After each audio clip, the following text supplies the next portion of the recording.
Perkenalkan, nama saya Eduardo Filipus dari jurusan Teknik Elektro Program Studi D4 Teknik Otomasi Politeknik Negeri Bali. Baik, perkenalkan, nama saya Putu Gede Giri Satriawan dari jurusan Teknik Elektro Program Studi D4 Teknik Otomasi Politeknik Negeri Bali. Baik, di sini untuk alat yang kami buat yaitu sebuah smart home yang menggunakan RFID dan juga sensor peer sebagai keamanan, dan juga dua tambahan untuk sensor ear sebagai penghitung jumlah orang yang ada dalam ruangan.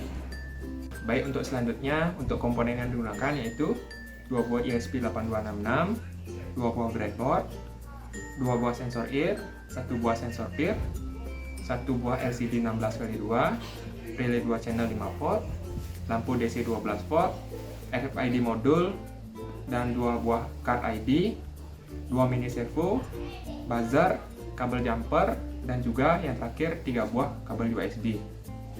Nah, selanjutnya untuk wiringnya, yang pertama itu wiring dari RFID.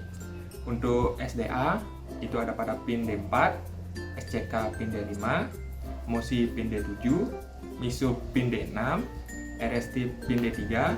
Untuk 3,3 volt ada pada pin 3 volt, dan GND ada pada pin GND. Selanjutnya itu untuk wiring dari sensor peer. Untuk out atau datanya pin D0, VCC itu pin 3 volt, dan GND pada pin GND. Selanjutnya untuk sensor ear-nya, untuk ear masuk itu ada pada pin D3, ear keluar ada pada pin D4, VCC itu pada pin 3 volt, dan GND itu pin GND. Selanjutnya ya, untuk wiring LCD, SCL itu ada pada D1, SDA itu pada pin D2, VCC pada pin 5 volt, dan GND itu pada pin GND. Selanjutnya untuk wiring relay, di sini kami menggunakan input satunya, yaitu input 1 ada pada pin D6, VCC itu pada pin 5 volt, dan GND pada pin GND. Dan selanjutnya yaitu wiring servo. Untuk servo masuk ada pada pin D7, servo keluar ada pada pin D8, VCC itu pada pin 5 volt, dan GND pada pin GND. Dan yang terakhir untuk wiring buzzer, pin plus itu pada pin D5, dan pin minusnya itu pada pin GND. Nah, untuk penjelasan dari alat tersebut, yaitu ketika tap kartu, data dari ESP1 tadi akan dikirim ke ESP2. Nah, ESP2 akan memproses data tersebut. Jika kartu benar, maka buzzer akan berbunyi 1 kali dan pintu akan otomatis terbuka. Setelah orang itu masuk dan melewati sensor ear 1, maka pintu akan tertutup secara otomatis. Nah, ketika tap kartu salah, jika salah 1-2 kali, maka buzzer masih berbunyi 2 kali. Ketika salah 3 kali, maka buzzer akan berbunyi 8 kali. Nah, untuk sensor peer sendiri, ketika ada orang menerobos masuk tanpa melakukan tap kartu, maka sensor peer akan mendeteksi pergerakan orang tersebut dan membunyikan buzzer selama 8 kali. Untuk LCD sendiri akan menampilkan kegiatan tap kartu benar atau salahnya ketika ada penyusup dan jumlah pengunjung. Jika ada orang di dalam, maka relay akan mengaktifkan lampu. Ketika kosong, maka relay akan mematikan lampu. Untuk pintu keluarnya sendiri, ketika ada orang melewati sensor ear 2, maka pintu akan membuka dan menutup secara otomatis.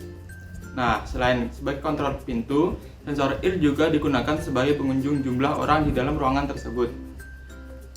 Semua aktivitas dari RFID, jumlah pengunjung, dan status lampu akan tampil di Google Spreadsheet dan juga website Thingsboard. Nah, untuk codingnya sendiri, kita memakai 2 ESP. ESP1 sebagai klien yang ada di luar ruangan, dan ESP2 sebagai server di dalam ruangan. Nah, untuk coding sendiri, ESP klien sebagai berikut. Dan ESP sebagai server sebagai berikut.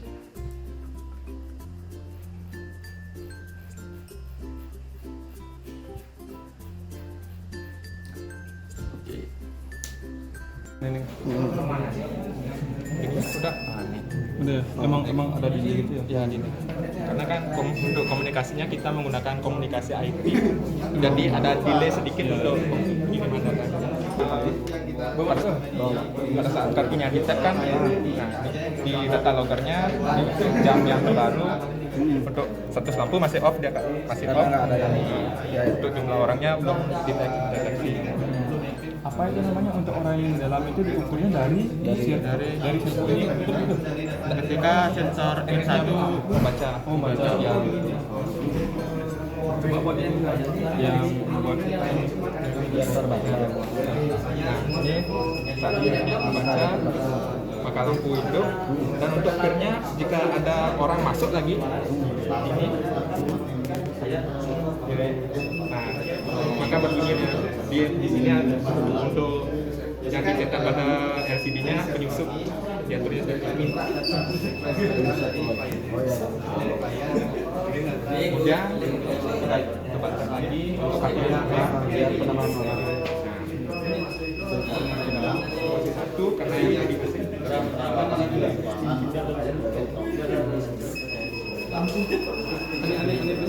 Konten ini penambahan orang.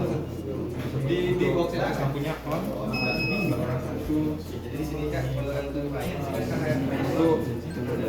Untuk penambahan tata lebarnya itu sendiri gini Kak. Pada saat kartu ini di-tap baru dia mau update. Coba yang tidak lama.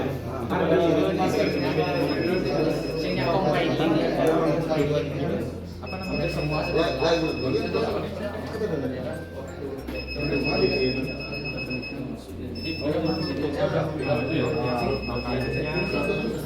masih berbunyi 2 kali.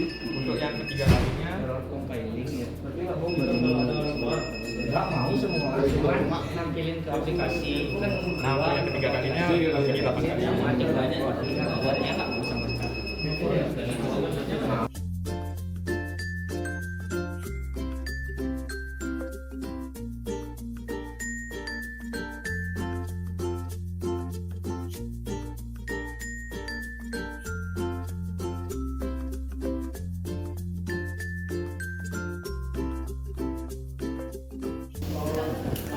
Bisa nggak coba masukin berapa kali itu masih ada orang 4 3 itu ya, kita kan dari info yang tadi itu berapa orang ada dalam ini kan masih nol ya.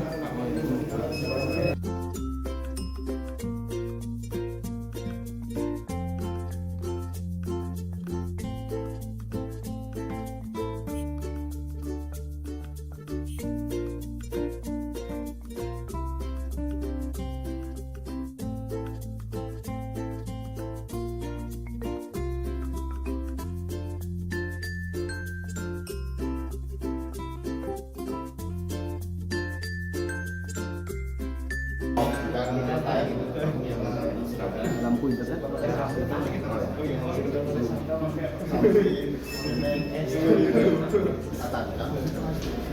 Kan karena sudah di-tap 3 kali maka visitor countingnya ya siap.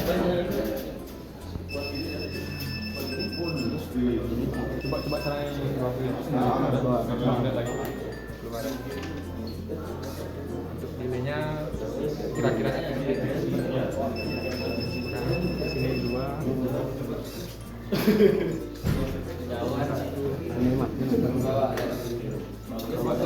Sudah habis ya? Nah, yang dari luar itu ada orang di, maksudnya portal itu kan naik turun di apa LCD bakal kelihatan ini apa? Oh, maksudnya kayak kan kurang dari 0, kurang 1, min 1, kurang lagi min 2 apa kayak gitu? Oh enggak. Kita kan di codingnya aturnya maksimal nilai terendah itu 0. Jadi kalau bisa dilihat hasilnya enggak? Sekali aja. Ini dia karena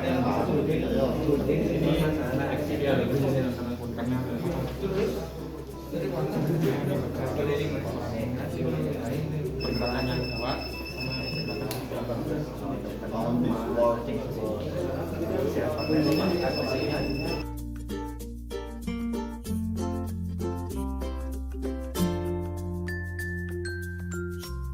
Nah, dari penjelasan tadi dapat disimpulkan bahwa dua ISP dapat saling berkomunikasi. Dan untuk RFID sendiri dapat diaplikasikan sebagai smart home di bagian keamanan. Nah, data keamanan tadi dapat dikirim ke Google Spreadsheet dan juga website Thingsboard atau website IoT lainnya. Baik, sekian penjelasan dari kami. Terima kasih and see you next time.